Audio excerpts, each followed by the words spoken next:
Hello and welcome to another episode of Feeding Fatty. This is Roy. This is Terry. Of course, this show is chronicling our journey, my journey. I'm definitely I have to be I am the fatty. So Terry is, she is my helper and my guide. She tries to, keep me on the straight and narrow. The other thing that we do is not only, talk about the struggles and challenges that we see, but we also have guests on from time to time who are professionals and can add a lot of value to this, trying to, figure out our eating, our exercise, and our mental fitness as well. And so today is no different. And Terry, I'm going to let you introduce our awesome guest today. Yes, as a former international supermodel, Maria Liberati never dreamed that she would go from being a fashion diva to a domestic diva. Ironically, while jet-setting off to modeling assignments around the world, Maria became closer to the simplicity of life and food in the country setting of her family's vineyard in the mountains of central Italy. Today, Maria is considered one of the foremost experts on Italian cuisine and culture. She has hosted and delighted audiences from international wine festivals, cooking events for both consumers and trade and conventions all over the U.S., to Rome, Abruzzo, and Florence, Italy. She is consistently endorsed by some of the world's leading chefs for her savvy and simplistic yet healthy approach to cooking and great food. She continues to host culinary and wine events around the world and in some of Italy's most remarkable locales. Maria was recently named media spokesperson for the American Academy of Ophthalmologists, and the Feast Your Eyes campaign will be appearing on TV and radio showing consumers how to eat and cook healthy for their eyes. Nice. Maria, welcome to the show. How are you today? Great. Thank you so much for having me. Thank you. Yes, could you tell us, so you grew up in Italy? No, I Spit. actually grew up in the United States. Most of my family, well, my grandparents were from Italy, and I had a lot of great aunts and uncles that came over here from Italy. So my parents were born in the U.S. I was born in the U.S., but what happened was I was modeling in Italy, and that's how I began. I just fell in love with the culinary arts there, and I began also exploring my roots and found out that my family was involved in the culinary field. My family had a vineyard in the mountains of Abruzzo, which is central to South Italy. And also my paternal grandmother, her family had a bakery, and I, ended up finding all the recipes and studying some of the recipes and things like that, and ultimately ended up going to culinary school in Italy. So I ended up living in Italy, staying there quite frequently, for quite some time, and I studied the culinary arts there, and then I did a lot of programs there. Right now, because of what's going on, I have not been able to do any programs there, but I've been doing virtual events. So, and I've been kind of grounded in the US, which is fine. So, because it's giving me a chance to catch up on other projects that I've wanted to do here. So, but yeah, I actually grew up in the United States, but spent a lot of time in living in Italy. So before we get too far into this, so how fabulous was it going to culinary school in France? I mean, that must be In like the I guess the best place that you could go to learn to cook for sure. Yes, definitely. Unbelievable to go to cooking school in Italy. But actually, it's cooking and food is so ingrained in the tradition, Italian, it's a tradition that really, people that even aren't professional chefs, though you'll go to their homes and oh my goodness, the way that they cook is on a really like on a professional level. But so I think I did learn initially a lot from, my grandparents and cousins and aunts and all that were there. But going to cooking school in Italy, oh my gosh, it was, yes, definitely a dream, definitely a Yeah. dream. And I got to meet some amazing, amazing chefs from different parts of Italy. Yes. Oh, I can imagine. So who did you get to meet? Can you share a little? Well, I don't, sure. Well, they're not, probably not chefs that we would know about here. They're chefs that were amazing in the sense that they were from different regions of Italy, and they were experts at cooking the cuisine from that specific region. Ah, So, for instance, the cooking school that I went to, they have a chef that is from Sicily. And oh my goodness, he makes, because in Sicily they're famous for the cannoli ah, and different types of pastries. But amazingly, they the way that they make them, they're not extremely sugary. So, here when they make things, sometimes they're making things for the American audience, so they put tons of sugar in things. But truthfully, when you get to the real deal in Italy, it's not that way. So, they were just amazing chefs that I worked with that had like restaurants that really cooked artisan foods. In fact, I actually worked with chefs at different restaurants as well as, at the school. So learning and working with them. So that's what was amazing. But many of the chefs are not really. Now, I did work with one chef. Her name is Velia, Velia. She goes by that. She's actually on TV there in Italy, and she's on Facebook, and she has her account on Facebook, and she's on a few cooking shows in Italy. But she's a wonderful cook, and I actually did a few cooking videos with her that I have on. I have a Roku channel called The Basic Art of Italian Cooking, and I visited her in Umbria, and we did some fresh pasta making videos, and we had a really good time. So there is a video with Velia on. She's a cooking personality in Italy on my Roku channel. uh, Yes. So, Oh, cool. there is Cool. nothing better than homemade pasta. I mean, just oh my fresh, goodness. and it just takes seconds to cook. I mean, you just throw it in the boiling water and it's done. It does. It does. It cooks really quick, and it's such a difference. Like for people that have never tasted that versus dry pasta, there's just not any comparison. Not chewy and gummy. I mean, it's just melt in your mouth. I'm getting It hungry. really. Oh gosh, yes. Oh my goodness. And you are the director of a cooking school in Umbria, yes? Well, I was for, yeah, well, some time. And now, as I said, with the virtual, everything going virtual, I'm kind of on, I guess you could call it Little, sabbatical yeah. of sorts. Aren't we? Yeah, we all are. Gosh. Yes, yes. So, I'm just laying back and doing everything here. But as I said, I had a lot I wanted to catch up on in the United States. So I'm making good use of my time. That's Yes. good. So, can you tell us a little bit about the Healthy Eye campaign? And it's interesting that you bring that up because we had Yeah. talked to an Ophthalmologist. yeah, he's an eye doctor, Was he an whichever one of ophthalmologist? them those Yeah. are. But yeah, Yes. he Optometrist, I he think. was just telling us about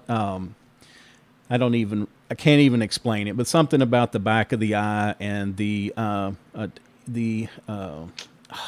I've lost it. The cone. No, the Retina. yeah, You it throw was out some eye parts. yeah, no, it was something in the eye that they test, but then I'm trying to think of the food that we want to gluten. He was talking Oh, about yes. how the gluten was a big factor in this, and him and his wife had gone to like a clean breakfast where they were just doing smoothies with spinach and some different things and trying to do away with the breads. Even though we're Uh-huh. talking about Even though we're talking about pasta. we're talking about Italian pastas and bakeries, but anyway, if you could just tell us a little bit about that, I think that's very Feast interesting. your eyes. Yeah. Sure, yes. Well, my dad actually had macular degeneration, and before he passed away, he had macular degeneration. So it's kind of a cause near and dear to my heart, and so there are certain foods that you need to eat and be aware of, because you need to keep nutrients going into your eyes, and people don't realize it. So apricots are really, really healthy for your eyes. Blueberries, strawberries, um, are really, really healthy foods for your eyes. So those are all foods that you want to concentrate on. Um, Spinach sweet too, isn't potatoes, that a good one? I would say spinach, yes, spinach definitely. Salmon is really, really good food for your eyes also. Yeah. So, but yes, they're all really, really good, and provide nutrients for your eyes that you really, really need. So people need to really, especially as we get a little older, you need to concentrate on functional. I call them functional foods. Yeah. So don't just eat mindless foods, like when we're in our teens, we just eat anything, marshmallows, Snickers bars, Right. whatever.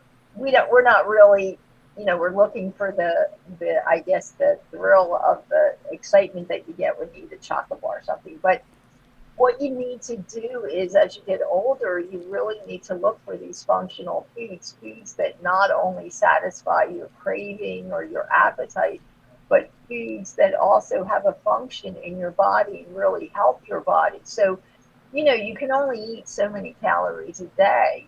So you want to make sure that what you're eating, there's a purpose for that. And I mean, there's so many really good foods out there. I mean, apricots are delicious. Dried apricots are really Yeah. good.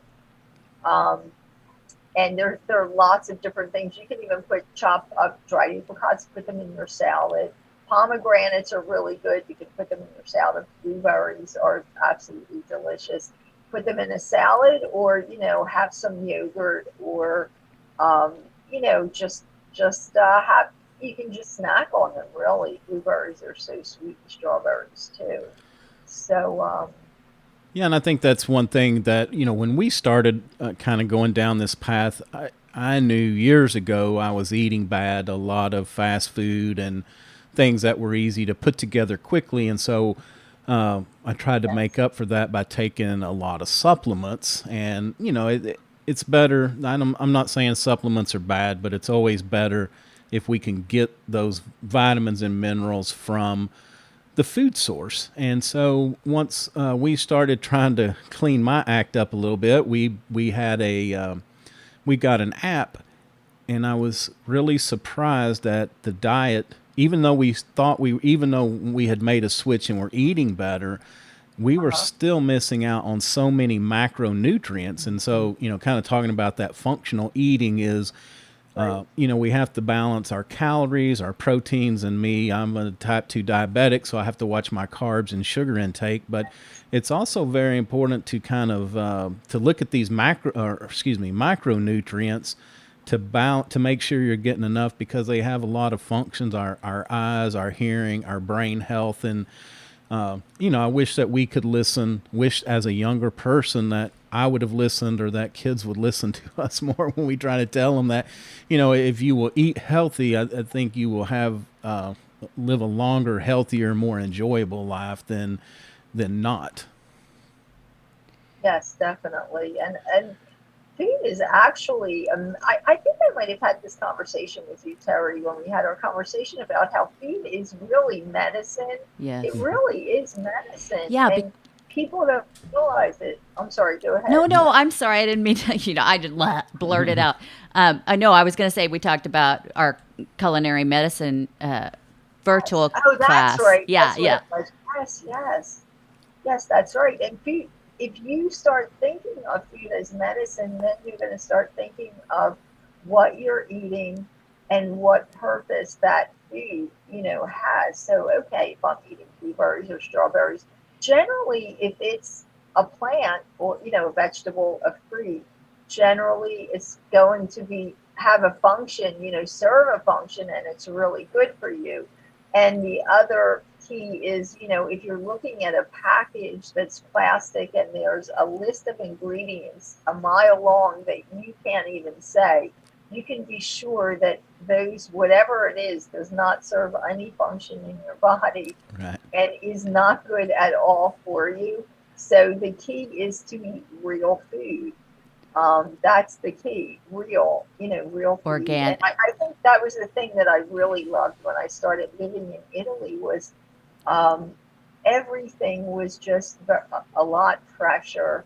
And, there's more of a tradition of eating because people go shopping there on a daily basis. I actually do that almost too because I got in the habit, but they go shopping almost on a daily basis because they're eating things fresh. They're Yeah. eating fresh, every day it's something that's fresh. So, that's really, really important. But that's the key. If there's a list of ingredients that you can't even pronounce or it's packaged in plastic, it's generally not something that has a function. So, Yeah, monosodium, whatever. right. Well, it's funny you talk about the way that we eat, and it's been a few years, but I spent a few months in living in New York City, and Uh-huh. and that was a huge difference between living in where we live. We go to the grocery store once a week, load up as many bags as you can possibly get, and Uh-huh. that's that.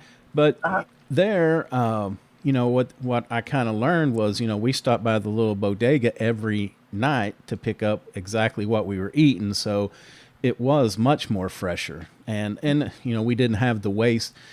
Again, for us, you get all excited and go to the grocery store and you buy all the fruits and vegetables and you get home and then about 2 or 3 days later everything is starting to turn.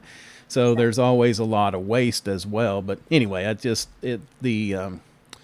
guess sometimes the American way is contrary to a lot of places where they do eat healthier, and maybe that's one reason why they eat fresh. And the other comment that you made I thought was very telling is for the chefs in Italy is like, hey, if we're developing this for Americans, we got to throw a bunch more sugar into it to get them interested in it.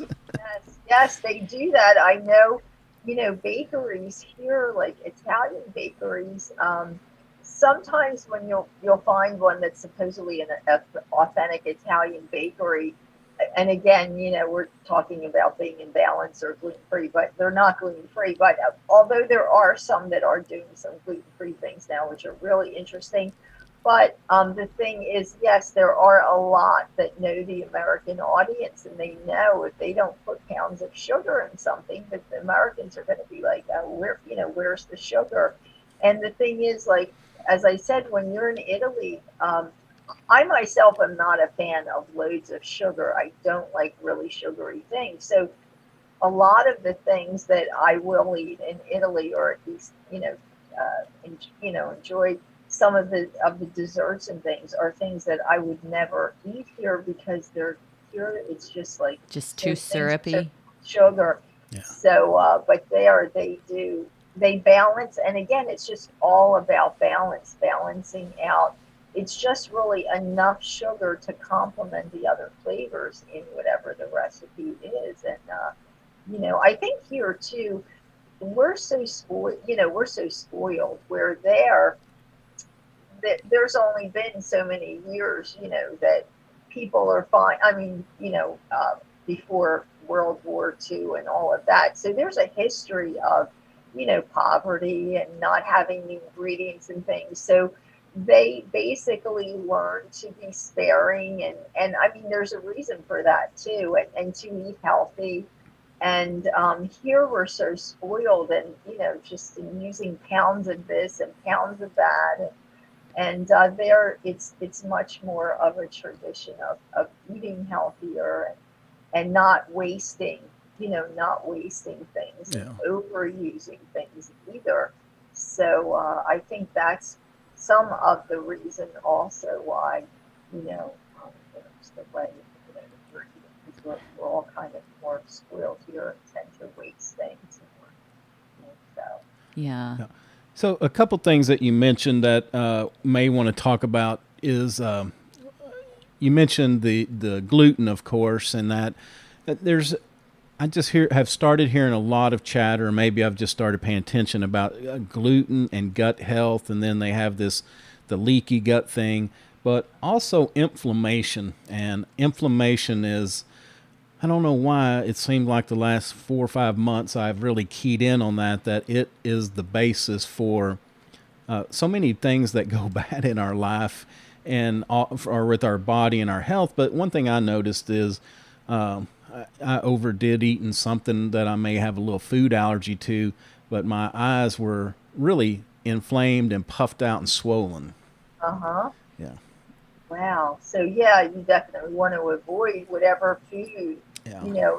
is doing that to you. But yeah, there are foods that do cause. Now, I'm not a medical doctor, so I don't want to, end Oh, up yes. giving Yeah. medical advice. I can only give you, I'm a chef. I'm not a medical doctor. I did study, like, part of our curriculum is studying nutrition, and I did study nutrition in college. I'm not a nutritionist though, but I can tell you based on my own personal experience, I do know from what I've researched and what I studied about this inflammation. And there are certain foods that are known to cause inflammation. And unfortunately, I hate to say it because cheese is such a big part of the Italian Oh, diet and of so many delicious recipes, pizza being one. did Although it? there are pizzas that you can make without cheese, of course, then you have to get into making it gluten-free, which you can though. But anyway, dairy products are known to cause inflammation. Now, I have in my family, arthritis runs in my family when we're very young. So recently I started trying to eliminate certain foods and seeing what would work and what would not. And, and I noticed that I did a week with totally eliminating dairy, and the little aches and pains that I had, I did not have. So I'm kind of thinking there's something to it, and I'm going to try it again because sometimes it could just be in your mind and you don't know. But from my research, I did hear that dairy products can cause inflammation. The thing about this, though, with the gluten and the dairy, and even like people being allergic to nuts and all that, it's, so I always thought, well, why was it that people weren't talking about this like ages ago? Or, Yeah. you're just hearing about kids being allergic to nuts. I have a niece that's allergic to nuts, but I never heard of that when I was growing up. I don't No. think you probably did. The thing is that what it is, it's the chemicals that they're using to grow the wheat and the nuts and all this stuff. And even if they're grown organically, it's still in the soil. So truthfully, you could have an organic farm next to a regular farm, and it's going to seep into the soil somehow. Yeah. So this whole issue about gluten-free and being sensitive to gluten and all, I think it's really not the wheat per se, but it's the chemicals and the methods that they're using to grow it, and the GMO, genetically modified Yes. ingredients and all that. Because, years ago, I never heard about celiac disease and nut allergies and dairy whatevers and all. So it's really, I don't think it's the actual ingredient, it's the chemicals and the process that's used to produce those ingredients, unfortunately, is what is doing, all these things to us. So It's interesting. I saw and I don't want to I don't want to bash any company, so I'm not going to mention the name of this big one, but there was a group that measured the amount of poisons, and there was a bunch of different levels that they looked at of the soil. And so they had some pictures going back to, I guess, the 70s, or like a geographic map, and you could see it was up in the Midwest, Indiana, Nebraska, kind of up in the northern states. But yeah, over the years, this, they turned the map a different color, and so you could see that it was kind of seeping down pretty much along the Mississippi, but from north to south. And they said that that's basically what it is. Not only the river spread it, but also it just seeps from, even though you sprayed your 10 acres, the ground doesn't know your 10 acres ended here. It seeps into the neighbors, and then it just continues on and exactly. on to this whole huge big contamination. So because I'm like you, when I was growing up, we never I never heard of a food allergy. And even when my kids were young, there may be one person out of their whole school year that may have had something, but now, and some of them are so serious that it doesn't take a Yeah. whole lot, maybe just a little dust off of something in the kitchen to really have an adverse reaction for them. Yes, yes, I know. As I said, I have a niece that's allergic to tree nuts, and the littlest thing, it will set it off. And she has to be extreme. We have to be extremely careful. They have to carry an EpiPen because anything could set it off. And Yeah. Right. oh my goodness, it's yeah. I mean, I never heard of, but there are lots of kids like that. Other kids that I know with these allergies or know of. And the thing is, you're absolutely right. When I grew up, that was not anything that I had heard of. Yeah. So you have to wonder, and it probably is because of the chemicals and all this stuff going on. That's why when I try to do my own little garden. Actually, I used to be in Italy. We actually had there's a farm there, a small farm, but it was always able to get certain ingredients just fresh at home. So I try to do my own little garden, but when I do my own garden, I do raised beds so I can control, the soil and Soil, everything. yes.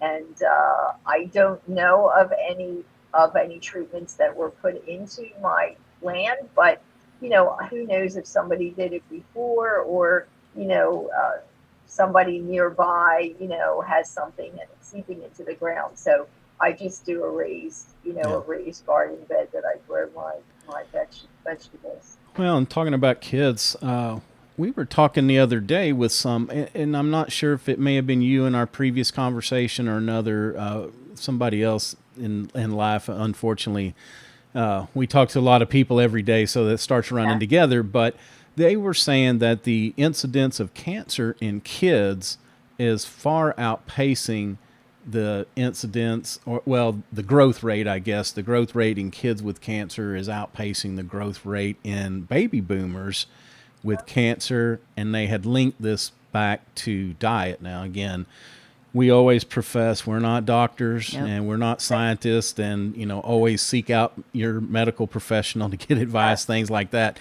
But anyway, it's just kind of frightening about we don't pay enough attention, and I can tell you that just from trying to eat right is that when you buy stuff out of the store, if you will stop and read that label, you would be very surprised what you are ingesting. And it's not doesn't mean it's always toxic, but it just means it may not always be good for you. And just the fact that we don't know what we're ingesting.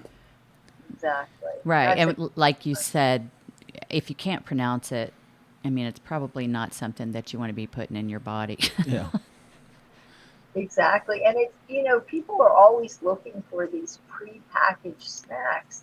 And the thing is, grab an apple, grab a pear. If you really if you like hard-boiled eggs, or, make some hard-boiled eggs and take one or two with you if you're going somewhere and you need to bring a snack. It's all real food. Pop some popcorn, not with oil and butter, but just plain popcorn in an air popper. Take a bag of that with you as a snack. There's so many quick things. I mean, just grab a piece of fruit. Like if I'm traveling somewhere, and I don't travel far because of the situation right now, but even if I'm on the road and I just need to, get something to eat or a snack, I just run into a supermarket and I just buy a banana or an apple, and I Yeah. have water with me to wash off the apple or whatever.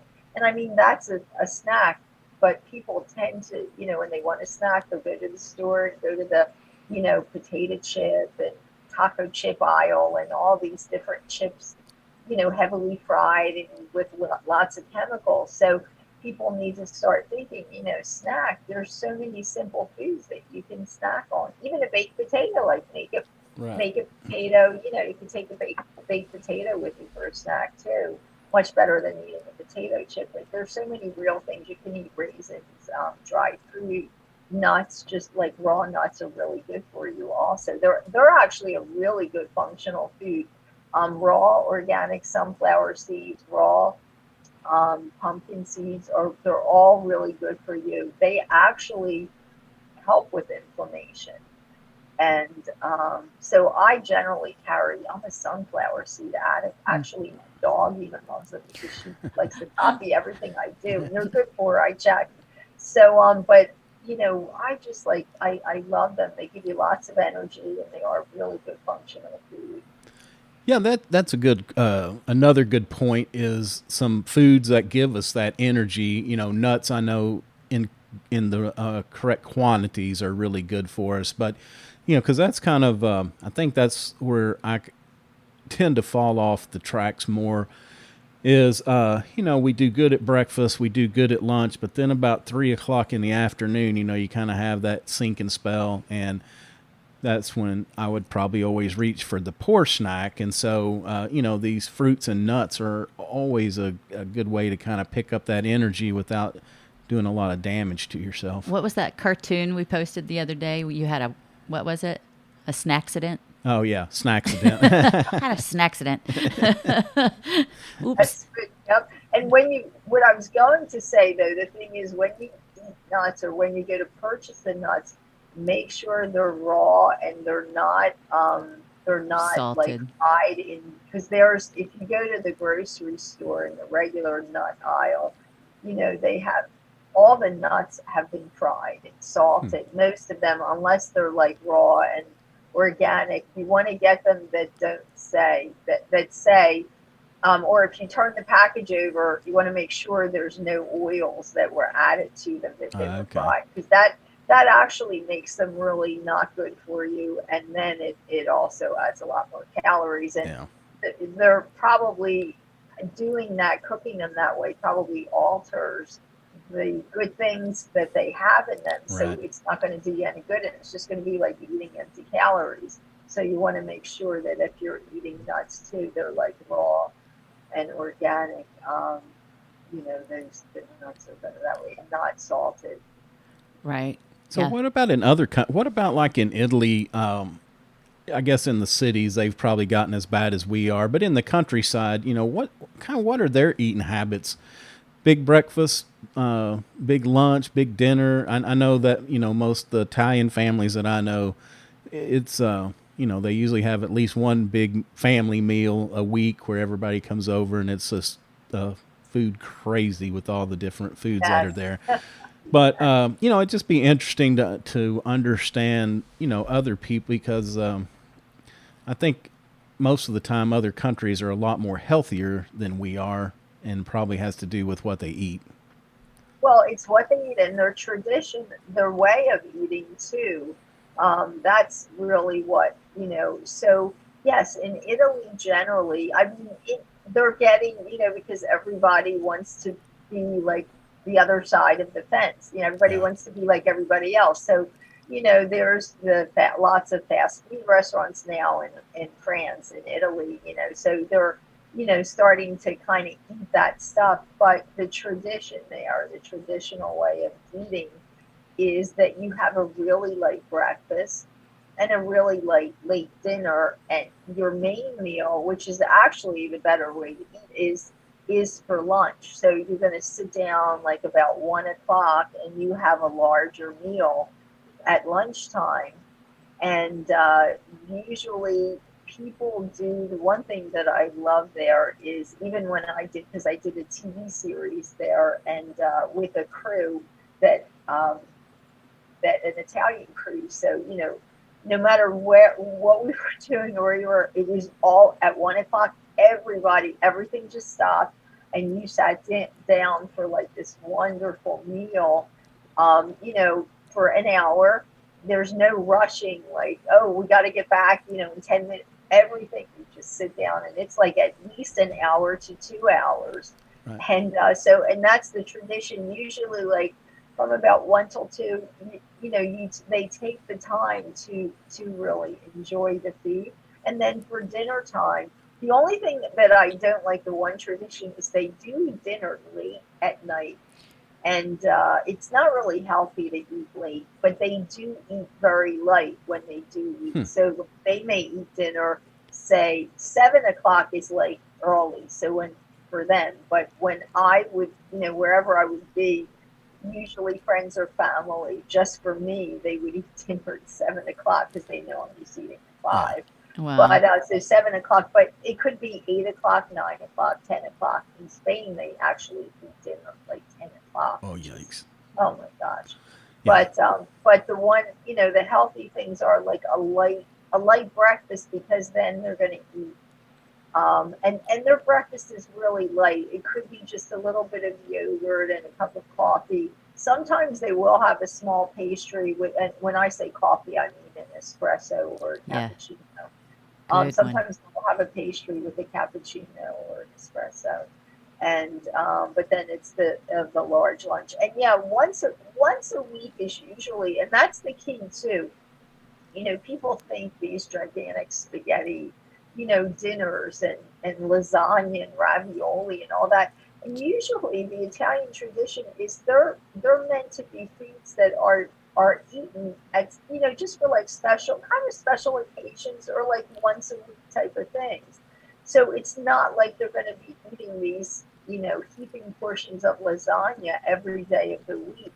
It's usually maybe on Sundays is when they'll have these, kind of fancy, heavy Right. dinners. It's just on, like one day a week, really. So it's not like an everyday occurrence that people tend to think, that's the way it is. Well, and you mentioned that they eat slower there too. They're just not in a rush. They slow down and they're mindful about it. Yes, Yeah. more, Yeah. much Yes, more yes. so. Yeah, I don't know if you've heard of the organization called Slow Food. Have you ever heard of Slow Food? It's a really interesting organization. You can actually look it up online. So Slow Food was started back when the first McDonald's was going to go to Italy, and the first McDonald's was going to be put in Rome, in the center of Rome, and a guy that was really mad because he said this is going to change the way people are going to eat, the traditions and all. So he started this organization. It's called Slow Food, and it is what it says. It promotes. It's actually all around the world now, and they promote this slow way of eating, of cooking, and slow food. Slow food is what they promote. So it's very interesting. If you stop and think about this, because Terry's brought this up for me, because I am the worst about eating fast, number one, or eating while I'm doing something else. But she had read some research on stop and be slow and be mindful, and it's interesting if you do that, the different feelings that you get. I don't usually. I usually will start feeling full faster, but you actually realize that you ate. Sometimes it's like when you just blow through something while you're on the Where'd it go? computer or doing. Yeah. In an hour, you're like, hey, did I even eat? Yes. And then you eat again, and Yeah. it becomes a vicious cycle. Yes, or when you're doing something and eating at the same time. Hey, I've done Yes. it too, because you may be under a deadline or something and your nerves are jittery, and I tend to do that, so you'll, just eating it and you don't even realize what you're eating because you're working and you're eating, and it's really not mindful eating, and it's the worst way to eat. Definitely. Yeah, there's a lot of things I think we can help ourselves to be more healthy, even if we eat the same, even if we don't change our foods just yet. If we just can be more, take our time and be more mindful, it seems like you fill up faster, you enjoy it more, and you Taste have an more experience. flavors. Yeah, Yeah. have an experience. That's definitely right. It should be, if it should be, if you make it an experience, that also, kind of brings you closer to the food, so you understand and you're more mindful of the whole thing of eating. So yes, it should be like an experience, definitely. Maria, can you tell us about the basic art of Italian cooking, the book?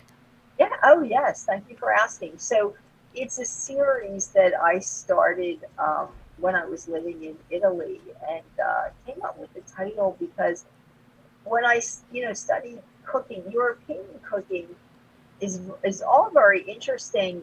The one thing is French cooking is very complicated. It's just so complicated.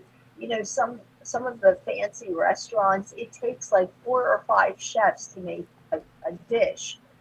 If you're talking about traditional French cooking, but the thing I love about Italian cooking is it's the food is wonderful. It's very delicious, but it's actually very simple and basic. So I thought, well, and it really is. It's an art to making food basic. There's an art to it. It's not, it's simple and it's basic, but to make something taste wonderful that might only have, say, four ingredients in it, there's an art to that. And that's how I came up with the title. So it's a book series, The Basic Art of Italian Cooking. The first one that I did is a coffee table book, and it's actually a culinary memoir. So that has stories of little towns in Italy. It's really autobiographical that I lived in, and then recipes that are traditional to those towns and menus that go with it. And then the second book in the series is called The Basic Art of Italian Cooking, Holidays and Special Occasions. And that book won an award in Paris. It's the Gourmand World Cookbook Award. It was selected as the best Italian cookbook in America. Oh my gosh.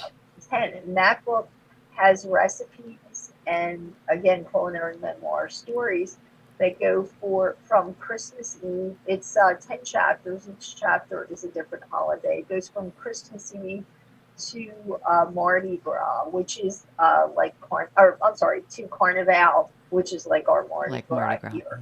So there's stories and recipes and menus and tips. And then the third book in the series is called The Basic Art of Italian Cooking, Da Vinci Style. And it is, of course, Da Vinci. It focuses on, again, that has 10 chapters, and each chapter is devoted to a city that Leonardo da Vinci lived in and the work he created, but then the rest that he created in that city, but then the recipes that are traditional for that city. Now, I just want to mention, Leonardo da Vinci was actually a foodie, which is why I ended up doing the book. I did some research on him, but no one really knows about that because, you have the Mona Lisa and all his discoveries and things that he did. So people aren't really paying attention to the fact that he invented like the table setting, like forks and knives, and rotisserie and the olive oil press. And he actually acted as a wedding planner sometimes. He had gotten jobs. And when he was putting himself through art school in order to support himself, he worked first as a waiter in a restaurant and then became a chef, and then decided to open up a restaurant with another very famous artist that was studying with him at art school, Sandro Botticelli. So they opened up this restaurant in Florence, and it didn't go over too well because they were so forward thinking that at that time people were still like just plopping food on the plates and no aesthetic quality to it. Well, him and Botticelli had in their mind the idea of everything in balance and smaller portions, making them aesthetically pleasing. And the menus were artistic and all, and nobody could understand the menu. So the restaurant quickly closed. But anyway, to make a long story short, so I did a book all about Leonardo da Vinci as a foodie, and he was truly a foodie, yes. I had no idea.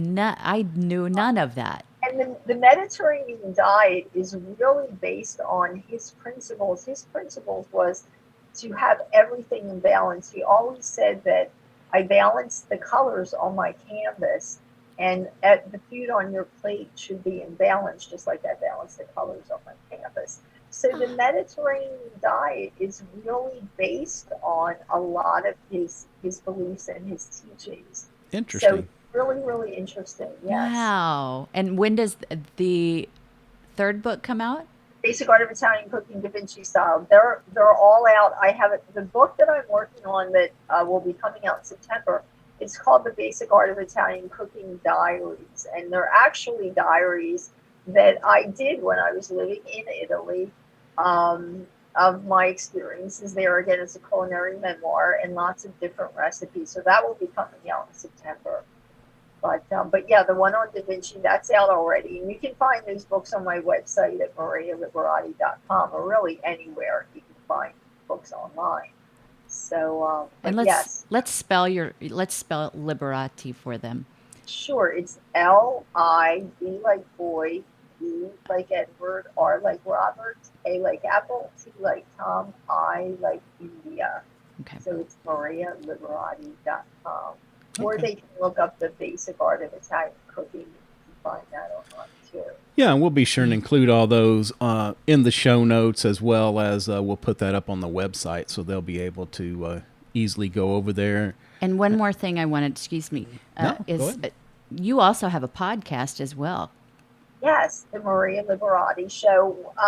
I was actually supposed to do a radio show at a top station in Philadelphia, and unfortunately, it happened last March, right when the pandemic was happening, and all the studios were closed. So I'm like, I like to always make lemonade out of lemon. So I'm like, Yes. what am I going to do? Hey, this is what I'll do. I'll try a podcast. And well, you guys probably know, for me, a podcast is really fun, and I like it that I don't have to go out to a studio. I can just, I made my home office and I can do my podcast. So I wanted to make a podcast that dwelled on positivity and positive things that people like: food, travel, culture, entertainment. And that's what my podcast is, just on the enjoyable things in life. You won't find me talking about politics or the stuff going on, and I think there's enough of that out there, so I just wanted to create something that's fun and enjoyable for people. I like that. I think we Yes. definitely need, much more positivity. We tend to focus on the negative, and there's Exactly. so much. Even, we've been lucky. I have to always use this disclaimer that me and Terry have been lucky that we haven't had the COVID, or nobody close to us has been devastatedly affected by Yes. that. While I know there are a lot of deaths and a lot of people have, but we've actually been able to thrive during this time. I think a lot of people, even though it's not optimal, if we just take a minute, we can always find the positive. And we've got to spend much more time together, do things a lot more close. We getting out and walking, and I think mindfulness, maybe that would be the best word, that we've been able to slow down, not always be on the run, and just be able to think about things a little bit more. Exactly. And you're absolutely right. I think that's the one thing that I've actually enjoyed about this time, is that, yes, I've slowed down, and slow down, I think, in my habits and the way I do things, because I'm always running and racing, but you can only run and race so many places right now.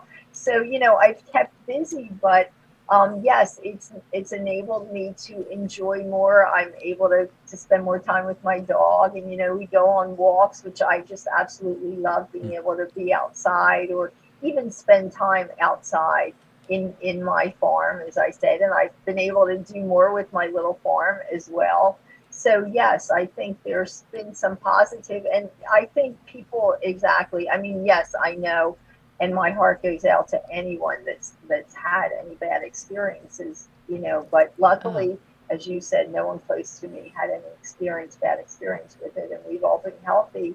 So, I always think you don't want to dwell on the negative, because it just breeds more negativity. And yes. negativity also does affect the immune system. Yeah. So you want to keep positive. Being positive also it's another thing that helps your immune system. Being out in the sun, walking, Yeah. those Right. are all things that are also things that do help the immune system. So, I've taken advantage of some of the things that I think I wasn't always able to take advantage, to stop and enjoy, where now you're forced to, and Yeah. it's not a bad thing. Yeah, we Yeah. were Yeah. forced to see all the opportunities that were put forth, and we grab the lemons. Exactly. So, that's what it is. And I think people should definitely look at the always try to find the positive as much as you can. There's always going to be a positive out there somewhere. Yeah. So, I definitely like Yeah, and this is a different show and a different topic, but I'm just while you mention that, what I'm going to say is, we had we found we had a little malfunction in one of our pieces of podcast equipment the other day, and it kind of happened late in the evening. We found some tapes that, the audio was perfect for the podcast release, but Terry's audio for the YouTube was terrible. You could barely hear, and so then I'm frustrated because I'm trying to figure out how I'm going to fix this, and the piece of machinery we couldn't make it work. And anyway, it was just all this turmoil and stuff going on. And, I have to admit, I was a little bit beside myself in the moment, and, got a good night's sleep, got up the next day, found a fix for it. And actually the fix turned out to be much better. And so I jokingly told Terry, I said, okay, next time I get upset, just remind me that something good was going to come out of this. So exactly, and that's the way sometimes it does happen. Yes, exactly. I've had that very thing happen to me too. Yes. Yeah, I'm going to have him say that again so I can record that part of it, because, man, whew, I didn't know what was going to happen. Yeah. Yesterday it was touch and go. Yeah. And it just, I think the message in that was, I kind of messed up my whole night for one thing that, eventually things are going to work out, and it did. So I will just say, take a deep breath. And, and get to working on the solution. Sometimes the solution turns out to be much better than, we end up in a much better place than where we were. So anyway. Yes, definitely. Well, Maria, thank you so much for taking time to come out and talk to us today. It's been such a pleasure. And like I said, we will put the information in our show notes and on the webpage. But I think I saw Terry already on Amazon trying to getting the Da Vinci one there. We're going to both sit down and try to read that. Yeah, I'm going to go out of order, I think, and get the Da Vinci one for. I'm just amazed by those facts that you've shared with us. I am really impressed. I had no clue. Yes, most people. I actually do I was doing a lot of live presentations on that, because it's just so interesting. It is. Interesting person. Yes. So. All right. Well, thanks a lot again, and we look forward to getting you to come back on and be a guest again. We certainly appreciate that. Yes. Let me know. Thank you so much. Thank you, Maria. Bet. Thank you. All right, so that's going to do it for another episode of Feeding Fatty. You can find us, of course, at feedingfatty.com. We're on all the major social media networks, as well as a video of this interview will be released when the episode goes live. It will be on YouTube. We are on all the major podcast platforms, iTunes, Stitcher, Google, Spotify. If we're not on one that you listen to, please reach out. We'd be glad to add you. So until next time, that's going to do it for Roy. This is Terry. Y'all take care of yourself. Bye.